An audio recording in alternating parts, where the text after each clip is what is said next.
ঘণ্টা কথা ক'বলৈ আহিছে তথাপিতো কৈছে ন দিম বুলি তোমাৰ পাপাৰ পৰা 5,000 টকা ফোনটো ৰাখো দেই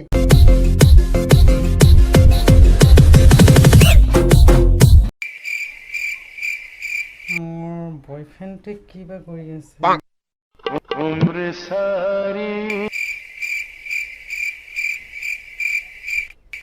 তাকে ফোন এটা কৰি চাওঁ আৰু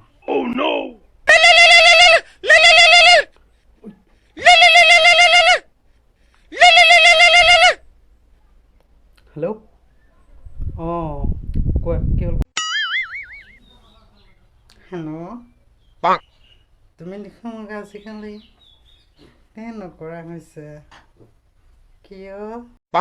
ঘণ্টা কথা ক'বলৈ আহিছে তোমাক যে কৈছিলোঁ তোমাৰ পাপাৰ পৰা 5,000 টকা এটা যেনেকৈ নহয় মোক সুধিকৈ দিবলৈ তুমি সেইটোকে দিব পৰা নাই আজিলৈকে আৰু কি কথা কৈ আছা মোক শুনা না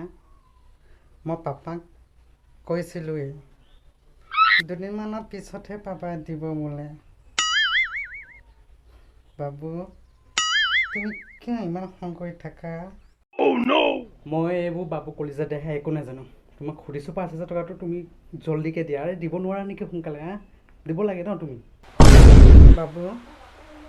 শুনা না আজি কি হ'ল একো শুনিব দৰকাৰ নাই তুমি 5,000 টকাটোকে দিব পৰা নাই আৰু কি শুনিম তোমাৰ কথা 5,000 টকা পাপাই মোক সুধিলেই দিব জানো বাবু তুমি কোৱাচোন ইমান সোনকালে তথাপিতো কৈছে ন দিম বুলি তোমাক দেখোন মই কৈয়ে আছোঁ তোমাৰ পইচাটো আকৌ ওলিয়াই দিম বুলিকে বাবু হ'ব দিয়া এতিয়া মাহে আছে ফোনটো ৰাখো দেই